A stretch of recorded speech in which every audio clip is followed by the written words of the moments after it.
Hello again, hombres. My name's L.A.zy and I welcome you to Analogue Hate Story.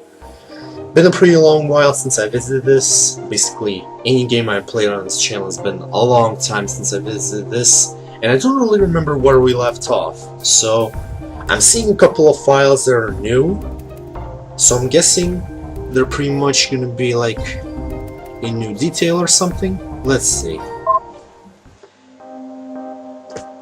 Okay, first we're gonna read this one and then show it to her. Man, she looks like a Neko girl for some reason. Okay. L.A.zy. Normally my conversations with Mute are of a rather frivolous nature, gossiping the affairs of some of the more important noble houses, as well as her trying to bait whatever she is able out of me. One moment. There we go.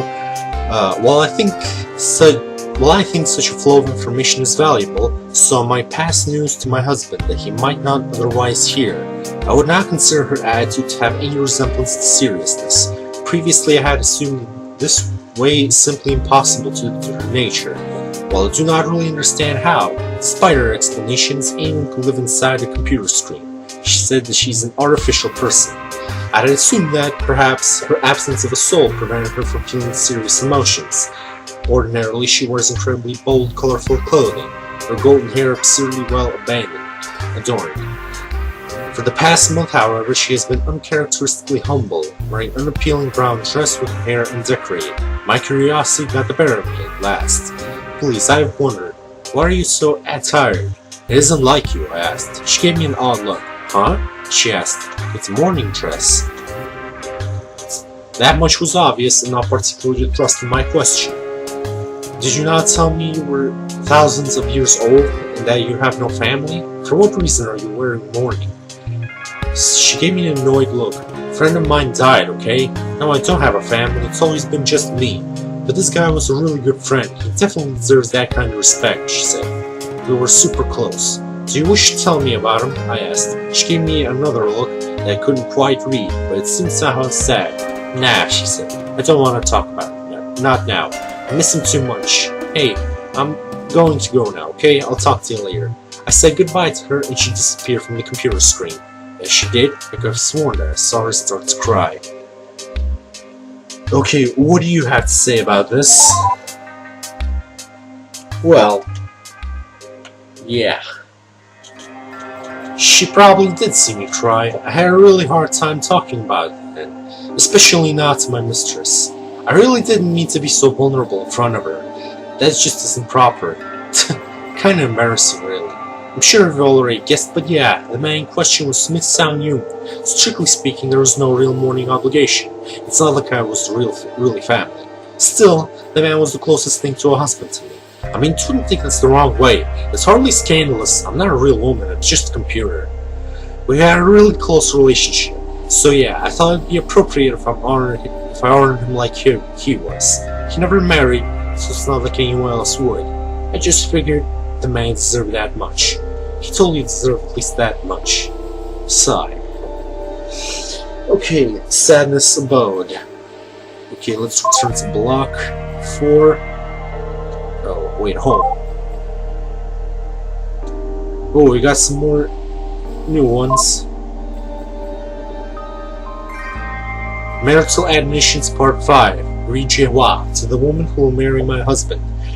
The virtues of which you are expected to demonstrate are simply those expected of any woman, and given your noble upbringing, I will not condescend to treat you as if you do not already know them quite well. You are expected to be quiet and obedient, to me as well as obviously to our husband. Perchance, if you are scolded, trust my judgment as your elder. I'll never act out of anger or spite.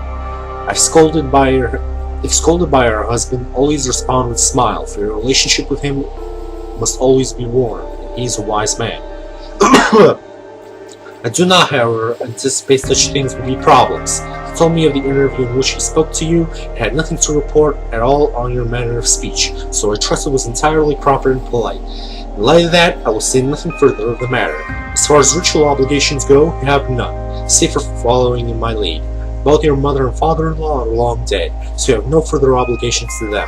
I had trouble adjusting at first, but I anticipate nothing you could be surprised by. Well, I guess I'll grant the pale bride one thing. I never had to worry about her speaking out of turn. Really, at the time she seemed like a perfectly virtuous wife, right up until she snapped at the end. I know, how do you even reconcile that, right? How can someone seem so close to being the pinnacle of feminine virtue and turn out to be someone completely messed up? I still don't get it, not even slightly. I guess so. Okay, well, I'm seeing that we're running out of files. Marital Admissions Part 6. Wijihua. To the woman who will marry my husband. I will not tell you to avoid court politics entirely, so long as you do not cause trouble, but I will suggest that you simply watch from a distance. The temptation may exist to meddle, especially if you ever talk to the artificial girl Mute who lives inside of a computer. She's a gossip and a friend of the Smith noble family, and is responsible for revealing much of what they try to keep hidden. She may seem fickle, but she does not belong to the House of Ryu first and foremost, and is quite loyal. Nevertheless, meddling is not in your best interest. Do not play politics, not only for our sake, or for the sake of being a virtuous wife, but for the sake of your own family as well. We will receive favor not through any scheming on your part, but through our husband's will. Entertain yourself with gossip if you wish, so long as you keep quiet about it, but stay out of politics. In the end, you will manage to go much farther if you rely on rewards for being a good wife. She's right in what she instructed the pale bride, but man, I don't really agree with her assertion here. I wasn't a gossip. Look, yeah, I'm a social creature, of course, that's my job. I'm glad that my mistress valued me, but I don't really like the way she's characterizing me as just being some chattery gossip woman. I was always way better than that. I wish she'd have realized it. Yeah, it's kinda sad to be honest. And last but not least, the pale bride's marriage. Oh, we can't show it to her? That's a shame. My fear of the pale bride, it seems, was unfounded. In my letters to her I wrote that I was not jealous. A lie, of course.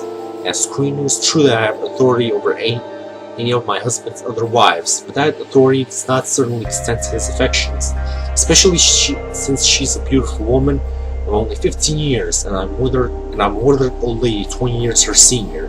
I would be a fool not to be jealous, and yet I am not. Until she officially married my husband, I had only seen her briefly at the formal interview. Aside from her beauty, she had made hardly any impression. Now she's living in my house, and I've seen more of her while she's not busy attending to the Emperor, and I realize now I have no cause for jealousy that is any fault of hers. She hasn't spoken a single word to me, and only looks at me from a distance. At first I mistook this for arrogance, as though she thought me unworthy of approaching. I realized soon that it is not so. I see no smugness in her eyes, nor do I see happiness, nor sadness, nor anything else. She's afraid of me. Not the sort of fear that would show in her eyes. The sort of fear that should paralyze or leave her on edge. It's hardly noticeable at all, and yet I can tell. Her fear is that of resignation. The sort of fear where one simply waits for what one believes inevitable.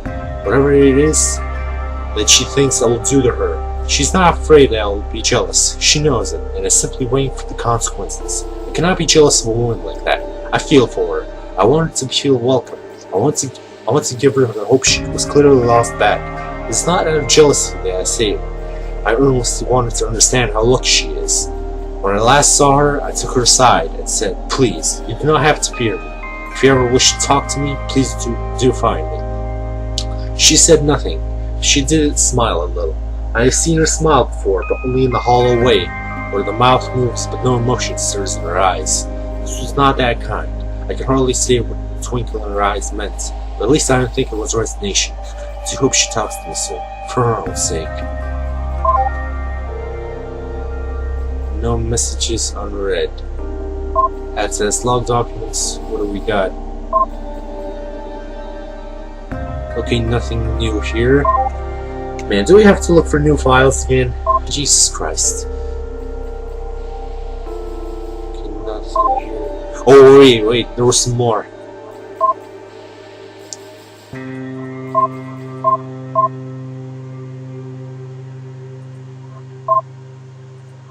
Wait.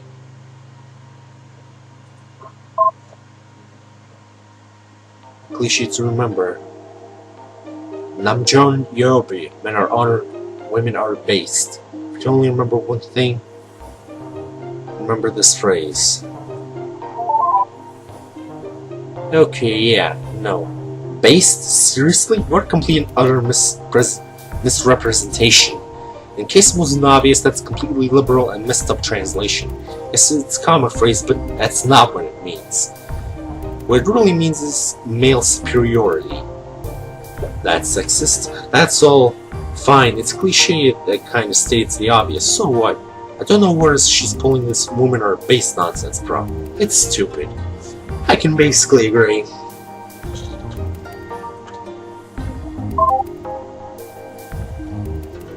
Okay, what do we have here? Oh, that's a big family tree, and I don't understand it a bit. Yeah, what a mess. Leave it to her to clutter things up with useless names. It's no surprise coming from someone as childish as her, of course. I guess that's understandable. Smith family tree. Okay, we can't show it to her.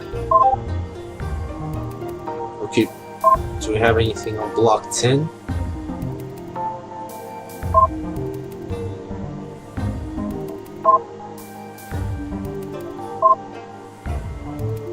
Okay, we got nothing left?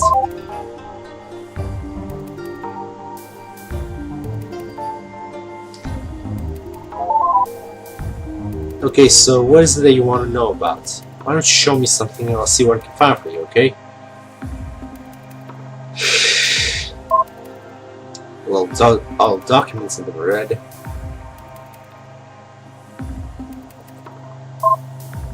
Block 9. Oh, we can show it to her. I don't remember if I read this yet, but Young Suk's wife, Zero's mother. If you haven't already heard the good news, my husband has been appointed by the Emperor to the position of magistrate.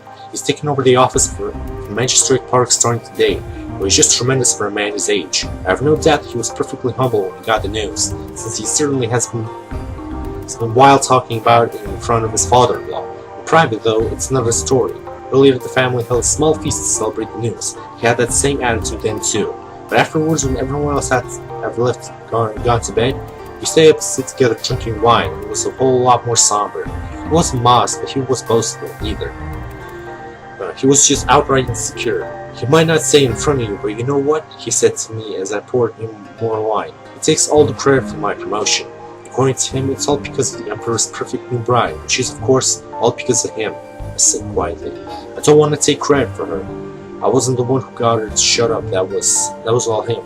I don't like discussing it. And please, mother, don't even ask me why. It doesn't matter, he said. That's not why I got promoted. I got promoted because High Magistrate Park and I managed to make Smith look so bad he had to get it shuffled off. It's exposing the whoring and thuggery that did it. Not the damn pale bride, he said with annoyance. Well, that's how he is. You know he'll never give you credit for anything, I said. He replied, I know. I just wish he had acknowledged it. I just don't know how he can be so stupid as to not be proud of me, you know. I know, I said. But let's not focus on that right now. I think we should focus on the good right now. How about we toast to your success instead? Here's the new magistrate, Kim. I raised my glass and drank. He betrayed the faintest of smiles, but he didn't share my toast. Instead, put down his glass. For a moment I was worried, but then he used that hand to grab my chin instead. And for the first time ever, kissed me on the mouth. Far sweeter than any wine, he said to me. I wasn't sure if he meant the kiss or the success, but I agreed either way. Oh, hey, wait, that reminds me of something else. Well, you know Hannah, right? The whore who got herself seduced by So-jin. There's not really a lot of writing from her, but I've got a log entry from Young Suk about her. Probably want to see it. Right, well, I'll let you get back to it then. But I figured that's probably something you're pretty interested in. Really now.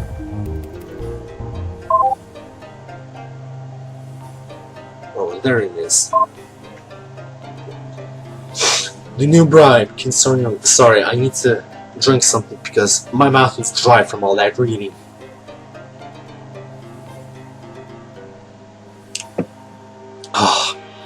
Okay, I'm ready. The incident occurred right as I was leaving the magistrate office after a late night going through some of his paperwork. The corridor lights have long ago dimmed, and the office should have been empty, so the horse linked against the wall right outside definitely stood out. She was small and looked very young, and obviously she was dressed like any commoner, with her arms covering otherwise exposed breasts and all. I won't lie and say she wasn't attractive. She certainly was. I'm sure she's very good at her role. Hi, the horse said, approaching me. You're Kim Woo-sok, right? I said, my name is Hannah, she said, offering her hand to shake. It's an honor to meet you. I didn't take it and told her it wasn't appropriate to be talking to her now. Huh? But I got a message from some Sung meeting that he really insisted I deliver, or said moving closer. Can I come inside? I said no, of course. Yuna could tell exactly where this was going, and was not pleased. Please? He was really insistent. She said, putting her hand on my face and smiling. I slapped her away instantly and shoved her into the wall. Tell him I said no. I snapped at the whore and walked away. She chased after me for a while, but eventually she seemed to realize that she wasn't going to get to me, and gave up. She was gone by the time I got home. I still can't believe he actually thought that would work. Now I want to know more about what the High Magistrate's association with that whore was. Pretty interesting, if I must say. Anything new? My art is... Okay, no message showing here. Insufferable child, no official.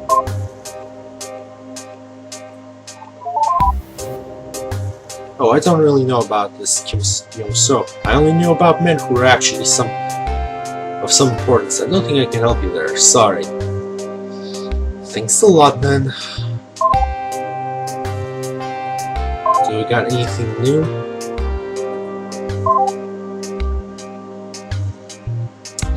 No new messages. God damn it.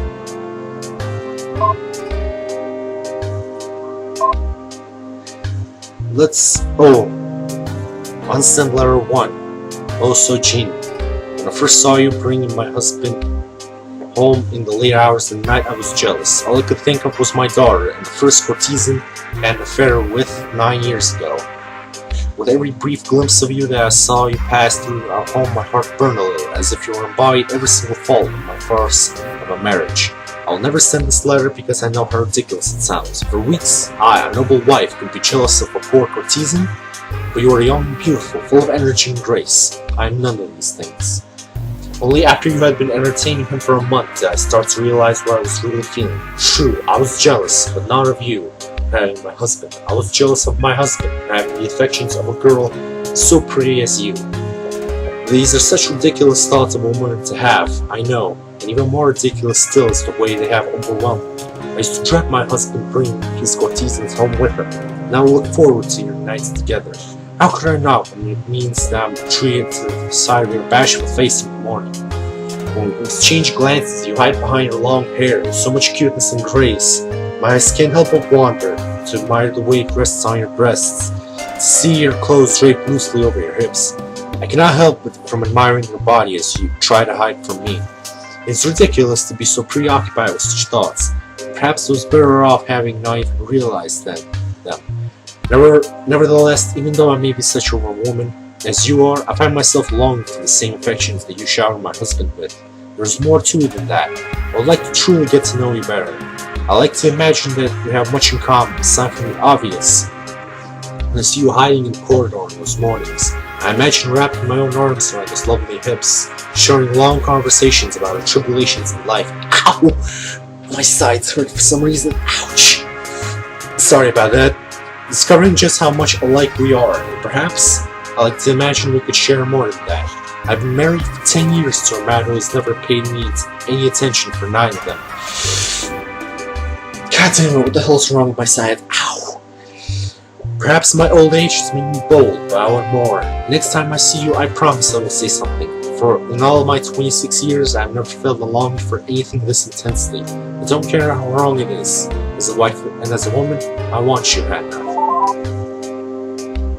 Well, she admits that it's pretty messed up, at least. Sure, she was a lonely old woman, but I don't know, I just don't get it. It's not if she's wrong about the horse looks, I mean. All the men seem to find her really attractive. Well, whatever, I'm repeating myself at this point. Totally don't get it, you get the picture. Anyway, I'll let you get back to reading. Okay, then. Unsent letter 2. 4 pages. To my lovely Sojin. You made it so easy, know that? I've always wanted to be seduced. The more I learned about it, the better I got at it. The more I thought about how lucky men are that they'll get to be on the receiving end of it. It's always seemed like it would be so much fun. But that wasn't why I dropped my guard in front of me. By the way, it was actually really wary the whole time we were there, serving me breakfast. So you know what I first thought? I thought maybe you were trying to poison me. Then you leaned in. I started to blab about how kind of is pretty intense, and I only realized an hour later that I was staring into your eyes, telling you proudly no less about my whole life story. Our faces were barely a foot apart by the time I noticed what you've done. And that was how you caught me totally off guard. I had no idea what to do. Should I touch you? What's the right body language in that situation? Was I even interpreting you right? It was just all in my head. Not even the slightest clue. You had me good. And you played it so well. You know just the right moment to pull back and tell me to go on my way, but in a way that left me wondering. So Jin, you made it so easy. Returning home, my heart was so fluttered, my feelings so confused, and all I could think about was you. You, the bored old wife of my patron, actually managed to seduce me just like that. I always wanted to know that feeling, and you know, it was everything I dreamt it to be. Oh, my feelings are so confused. Yeah, I'll say, incredibly confused by the sound of it. I guess that's what you expect from an uneducated whore, though. Anyway, I'll let you get back to reading. No clues for the next file? Okay. Pretty flower. Okay. This is pretty useless. Nope. Can't show this. Nope. Nah. I'm just looking which letters I haven't sent. I haven't showed to her. Hopefully it'll unlock something. Okay, no unsent letters. Block 4. Pack of idiots. A pack of idiots. Smith Kyung Sam. When our family falls into decline, I just want to be perfectly clear why. It's because the Daikyun sons are the biggest collection of idiots on the entire ship. Father says these sorts of words shouldn't be written down, calling them unfilial. I'm skeptical. I intend no disrespect to my noble ancestors, but my dead uncle is no ancestor of mine. His family deserves no respect. This has been in motion for years now. It was an inevitability, even, that any sons of Daikyun would turn out to be the way they did. But up until now, to anyone outside of the family, it's been well hidden. Not only is it starting to fall apart in a way that no amount of good politics can disguise.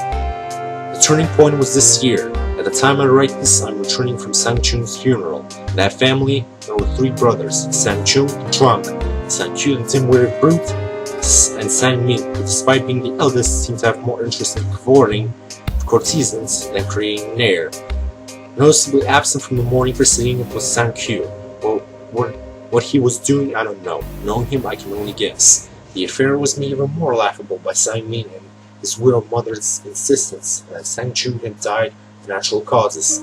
Apparently, they had even found a doctor willing to put such nonsense on the official record. An unmarried nobleman choosing to drink his way into the grave at only 30 years of age would be embarrassing enough. To brazenly try to hide the obvious, however, that will mark the beginning of the Smith's family fall. Gotcha, you want to hear about the Smith family? Oh yeah, you're going to love this. Those people have problems like you would not believe. Technically I belong to the royal family, but well, I spent a lot of time keeping up on the Smith family gossip. They used to be the most important noble house, about even the Kims, you know? So I know a lot about them. What sort of things do you want to know? Hear about? History. Oh sure, it's all very fascinating stuff. Problem is somebody encrypted it. Well, in such a way that I can't actually access it all. No way I can't. Captain's orders, and unfortunately I'm literally incapable of disobeying. But if you have admin access, you can go to them yourself. Just type crypt block 3. from the console, and that'll open it up. Decrypt block 3. Wait, we can show her again. Decrypt block 3. We'll remember that. I can definitely do Scandalous. Oh, you're going to absolutely love this. It's really, really hot. Fortunately, it probably doesn't go into as much detail as you like, but, well, wow. Just see it for yourself.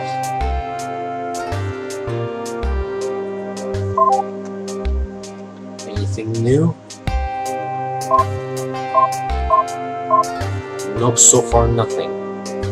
Decrypt block 3. Let's see if we can do that. Okay.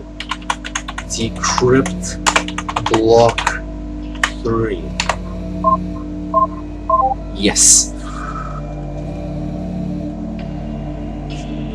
Enable AI. Oh, enable AI mute. Fuck. Oh wait, this isn't it.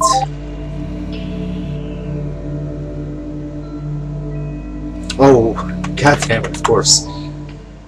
Okay. Speak with me. What will you say? Oh, looks like you've got an encryption sorted out. Great. I can in fact see everything in that block now. Where did you even get the admin access from anyway? Only the Ryo family is supposed to have that, and it's not like Hyunai can tell an authorized person. Weird. Utterly weird. Well, anyway, I've got them, so here you have it. The sorted steel files of the Smith family. I believe I have some time to read one last file. There's new block 3. Two files, but we're gonna read some unread messages. Oh, they're right here. Okay, either way. 3 pages. Also, Jean, these past few months have left me so very anxious with anticipation. Nearly a year has passed since the wedding ceremony. Before this week, he signed me that I only visit my family once, promising he would bring me home with him for sure next time. I'm supposed to be enjoying living with my parents when it lasts. All I can think about is my husband. How is a new bride expected to have such patience? For nearly a year, a day hasn't gone by where I haven't thought of how beautiful he thought me in the wedding dress, how it felt spending that night, held so gently in his strong hands. Looking forward to the day where I could live in his house. I can't help but feel as anxious as my heart as I'm excited in my hips. I know it's ungraceful to think such things, but how can I help myself? In any event, he arrived yesterday to take me with him to an ancestor's shrine, and then finally his home. Such luxury I've never seen in my life. A servant to prepare meals, entirely separate women's quarters, and a dining room with a window that shows the stars. My family was hardly all that poor, but a window to the stars? How amazing is the sight. I knew that I was lucky to have been married to a noble family, but I never realized just how lucky. I wonder if I'll have time to write as much as I used to. Oh, but I must stop for tonight now. I can hear my husband coming. I've been looking forward to this night for so long now. Now I hope I can make him happy. Just hearing his footsteps outside the door makes my heart pound. That's actually from before I knew her. It's pretty hard to imagine her as a blushing newlywed, honestly. She was an awfully good friend of mine. We chatted a lot. Look, I mean, don't get me wrong. She did a lot of things that were really wrong and really gross. I don't condone that. I definitely don't understand it. Not that I could be cheating or anything. It's not like you can have love with just women, but still. Gross. But please look well past that. Like, yes, she was a bad wife. You have to understand it wasn't her fault. It's like what I reported to my mistress, L.A.zy. None of the problems in her marriage were her own fault. She was just the wife of a lousy man, plain and simple. Mostly she tried to do the best she could. She was a really great woman, so please don't look down on her, okay? Okay, if you say so. Laughable situation, only 2 pages.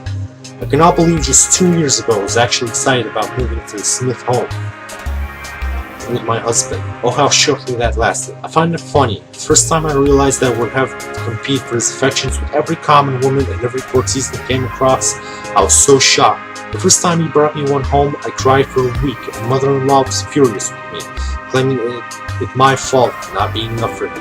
Now I realize the insanity of her reasoning, as if she wouldn't have already known her son was simply that sort of a man. The only person who had any right to be shocked was me. Still, I struggle for his decision, but now it is all but banal.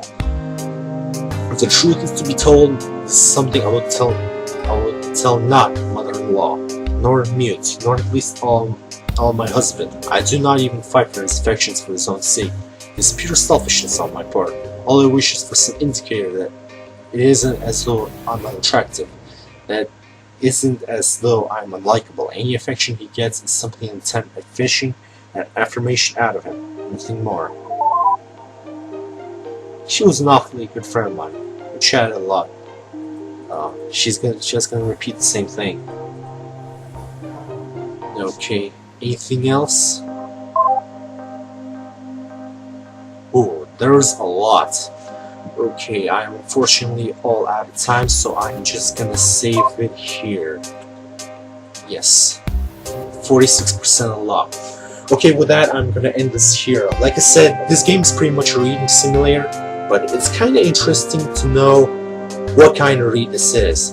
So I'm gonna return this to the next video. Maybe we should visit Hyunai once. Maybe she has something new. I've been with her for quite a while now, and I'm kinda wondering what Hyunai is up to. So either ways, that's it for this video.